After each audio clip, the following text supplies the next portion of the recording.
नमस्ते बच्चों। कल हमने भीड़ में खोया हुआ आदमी शुरू किया था जो पार्ट 8 है। आज हम लोग उसका आगे का भाग करेंगे। तो यहाँ तक हमने जाना कि लेखक जो है वो अपने एक मित्र उनके मित्र जो है जिनका नाम है श्यामला कांत, वो उनसे मिलने के लिए हरिद्वार जाना चाहते हैं क्योंकि श्यामला कांत की बड़ी बेटी का विवाह है और लेखक जो है वो उनके अभिन्न मित्र हैं और उनको किसी भी हालत में वहाँ पहुँचना था। तो वो रिजर्वेशन के लिए स्टेशन जाते हैं। बहुत लंबी लाइन वहाँ लगती है और जब वो काउंटर तक पहुँचते हैं तब तक टिकट जो है वो सारे ट्रेनों के रिजर्वेशन टिकट जो है वो ख़त्म हो जाते हैं और उनको जाना ही था, इसीलिए वो जनरल कंपार्टमेंट में जाने की तैयारी करते हैं। और जब वो स्टेशन पहुंचते हैं, ट्रेन आती है। ट्रेन जो है वो इतनी भीड़ से भरी हुई है, खचाखच भरी हुई है, जिसमें तिल धरने की भी जगह नहीं है और प्लेटफॉर्म में भी काफ़ी लोग भरे हुए हैं। हमने यहाँ तक पढ़ा था। आज हम आगे के पार्ट की चर्चा करेंगे। तो आगे के पार्ट में है कि लेखक कह रहे हैं, मेरे पास सामान बहुत कम था, फिर भी कुली की सहायता लेनी पड़ी। यानी उनको शादी में जाना था तो उनके पास बहुत कम सामान था, फिर भी उनको कुली की सहायता लेनी पड़ी क्योंकि कुली ने कहा था कि वो उसको किसी भी तरह से ट्रेन के अंदर घुसा देंगे। यदि उसने खिड़की से मुझे भीतर न धकेला होता तो गाड़ी छूट जाती। यानी इतनी भीड़ थी, कोई अब अंदर से बाहर नहीं आ पा रहा था और बाहर से कोई भी अंदर नहीं जा पा रहा था क्योंकि उन्होंने कुली को पैसे दिए हुए थे। कुली ने उसको आश्वासन दिया था कि वो किसी भी तरह से उनको ट्रेन में चढ़ा देंगे। तो कुली ने लेखक को खिड़की से अंदर घुसा दिया क्योंकि वो इमरजेंसी जो विंडो होता है उसमें सीखें नहीं होती हैं। किसी तरह से भी लेखक को कुली ने ट्रेन के अंदर धकेल दिया था, इसी तरह से वो अंदर पहुंच पाए।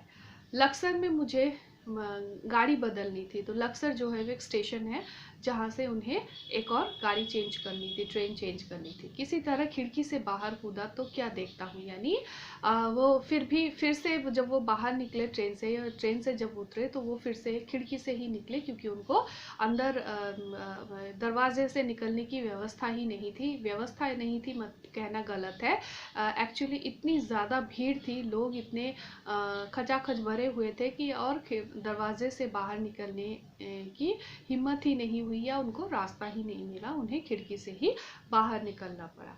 किसी तरह खिड़की से बाहर कूदा तो क्या देखता हूँ, पूरी ट्रेन की छत यात्रियों से पटी पड़ी है। यानी ट्रेन के खाली अंदर ही नहीं, बाहर ट्रेन के छत पे बैठने की छत जो है वो समतल रहता है, सपाट रहता है, उसके ऊपर भी बैठा जा सकता है। तो पूरी ट्रेन की जो छत थी वो लोगों से भरी हुई थी क्योंकि ट्रेन के अंदर तो जगह नहीं थी, सबको एक दूसरे के अपने अपने काम में जाना ही था, इसीलिए सब ट्रेन की छतों पर बैठकर जा रहे थे। सोचता हूँ अपने प्राणों को भीषण संकट में डालकर ट्रेन की छत पर यात्रा करने के लिए लोग क्यों मजबूर हुए। यानी लेखक जो है वो कह रहे हैं कि अपने प्राणों को संकट में, क्योंकि ट्रेन के ऊपर बैठना प्राण संकट ही है। एक तो ट्रेन इतनी ज़ोर से चलती है और वो जब चलती है तब वो हिलती डुलती रहती है, तो अगर वहाँ पर ठीक से ना बैठा जाए तो कोई भी गिर सकता है और इतनी तेज़ ट्रेन से कोई भी गिरकर तुरंत ही मर सकता है। इसीलिए कह रहे हैं कि अपने प्राणों को संकट में डालकर ट्रेन की छतों पर यात्रा करने के लोग क्यों मजबूर हैं। यानी लोग जो हैं, वो जनसंख्या जो है वो इतनी ज़्यादा बढ़ रही है, दिन ब दिन बढ़ती जा रही है, जिसकी वजह से लोगों को इतनी परेशानियों का सामना करना पड़ रहा है और लोग जो हैं वो अपनी जान को हथेली पर रखकर एक जगह से दूसरे जगह पर ट्रेन की छतों पर बैठकर यात्रा करने के लिए मजबूर हैं। इन लोगों को रेल के नियम व्यवस्था या अनुशासन का ध्यान क्यों नहीं है। यानी जो लोग छत पर बैठकर यात्रा कर रहे हैं उनके लिए लेखक कह रहे हैं कि इन लोगों को रेल के जो नियम है, यानी ट्रेन के तो कोई कुछ नियम होते हैं, तो वो इसीलिए कह रहे हैं कि ट्रेन के जो रेल का कोई कोई नियम होता है वो नियम और व्यवस्था और अनुशासन डिसिप्लिन का ध्यान क्यों नहीं है, क्योंकि ट्रेन के ऊपर बैठना एक दंडनीय अपराध है और जिसके लिए एक ऑफेंस है, जिसके लिए उन्हें पनिशमेंट भी मिल सकती है। तो वो पनिशमेंट को लेने के लिए भी तैयार है, लेकिन एक जगह से दूसरे जगह में जाने के लिए उन्हें ट्रेन के ऊपर बैठना ही सबसे कारगर या सबसे इजी वे समझ में आया। Excuse me. हरिद्वार स्टेशन पर श्यामला कांत जी का बड़ा लड़का दीनानाथ मुझे लेने आया था, यानी वो किसी तरह से वहाँ से लक्सर से हरिद्वार पहुँचे और हरिद्वार पहुँचने के बाद वहाँ पर देखते हैं कि उनके जो मित्र हैं श्यामला कांत, उनका बड़ा पुत्र दीनानाथ उन्हें स्टेशन पर लेने आया। वे अपनी पढ़ाई पूरी किए 2 वर्ष हो गए थे, यानी उनका जो पुत्र था उसने अपनी पढ़ाई पूरी कर ली थी, उसके 2 वर्ष पूरे हो चुके थे पढ़ाई पूरी करके। तभी से नौकरी की तलाश में भटक रहा है, यानी और 2 साल हो चुके हैं, वो उसकी पढ़ाई पूरी हो गई है और जब से पढ़ाई पूरी हुई है तब से वो नौकरी की तलाश में इधर उधर भटक रहा है। इतनी ज़्यादा जनसंख्या की वजह से उसे नौकरी भी नहीं मिल रही है, वो एक जगह से दूसरी जगह भटक रहा है। मैंने पूछा, अब तो जगह जगह रोजगार कार्यालय खुल गए हैं। रोजगार कार्यालय यानी एम्प्लॉयमेंट एक्सचेंज, यानी एम्प्लॉयमेंट एक्सचेंज एक ऐसी जगह है जहाँ पर तुम अपने योग्यता के अनुसार अपना नाम वहाँ पे रजिस्टर्ड करके आना होता है और गवर्नमेंट की तरफ से अगर कोई पोस्ट खाली होते हैं नौकरी के लिए गवर्नमेंट जॉब्स में, तो वहाँ से उनको कॉल दिया जाता है और फिर उनको बुलाया जाता है, वो जाते हैं और वहाँ इंटरव्यू या रिटन एग्जाम जो भी है उनको एक प्रोसीजर है, इसको पूरा करना पड़ता है। तो इसीलिए लेखक ने उनके पुत्र को कहा कि जगह जगह तो अब रोजगार कार्यालय खुल गए हैं, उनकी सहायता क्यों नहीं लेते, यानी अब तुम वो भी तो कर सकते हो कि तुम एम्प्लॉयमेंट एक्सचेंज में जाके अपना नाम लिखवा दो और वहाँ से तुम्हें कॉल मिलेगा और अब तुम्हें जैसी नौकरी चाहिए या जैसा वो लोग देंगे तुम उस अपने योग्यता के अनुसार तुम्हें वैसी नौकरी मिल सकती है।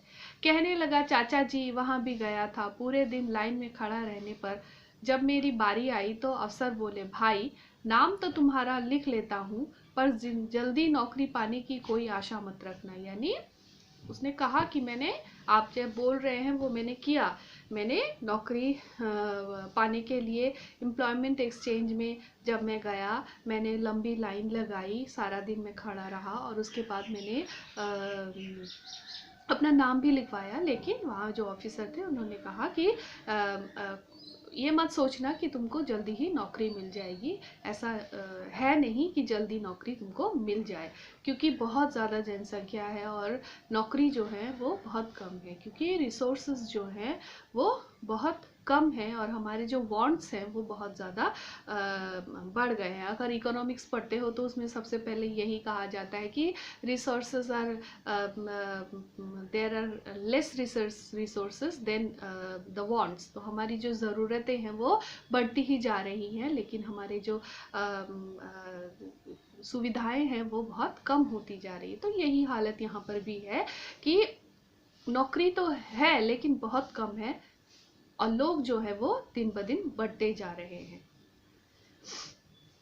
तो तुम्हारी योग्यता के हजारों व्यक्ति पहले से ही इस कार्यालय में नाम दर्ज करा चुके हैं। यानी लेखक के मित्र श्यामला कांत का जो पुत्र था दीनानाथ, उसने कहा लेखक से कि वो जब नाम लिखवा रहा था एम्प्लॉयमेंट एक्सचेंज के जो अधिकारी थे, उन्होंने कहा कि तुम्हारी योग्यता यानी तुम जितने क्वालिफाइड हो या तुम जितने काबिल हो, उतने काबिलियत वाले बहुत हजारों लोग हैं और सब लोगों ने अपना नाम यहाँ पर लिखाया है। इसीलिए ये मत सोचना कि तुमको सबसे पहले नौकरी मिलेगी, क्योंकि जो जिन्होंने नाम लिखाया है पहले उनको मौका मिलेगा और उसके बाद आपको। तो इसके लिए बहुत जल्दी तुमको ऐसा कुछ नहीं होने वाला है तुम्हारे साथ। मैं सोचने लगा, जब एक छोटे शहर का ये हाल है तो बड़े शहरों में रोजगारों की कितनी भीड़ भटक रही होगी। यानी ये तो छोटा सा शहर है हरिद्वार, यहाँ पर अगर नौकरी के लिए इतनी मार मार काटकार लगी हुई है, यहाँ पर एक छोटी सी नौकरी नहीं मिल रही है, तो बड़े शहरों में, बड़े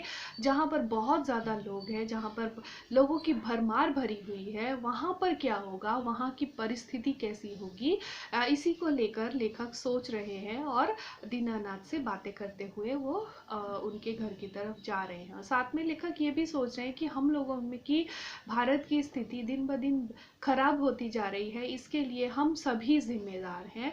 जब हम इस पार्ट का कंक्लूजन करेंगे तब वहाँ पर लेखक हमसे क्वेश्चन भी कर रहे हैं कि अगर हम लोग अपने आप को अभी भी कंट्रोल नहीं कर पाए तो जनसंख्या विस्फोट जो है वो हो ही जाएगा। छोटे से जगह में लोग भरे हुए हैं और दिन ब दिन समस्याएं बढ़ती जा रही हैं, जिनकी वजह से पोल्यूशन बढ़ रहा है और पोल्यूशन की वजह से बीमारियां बढ़ रही हैं।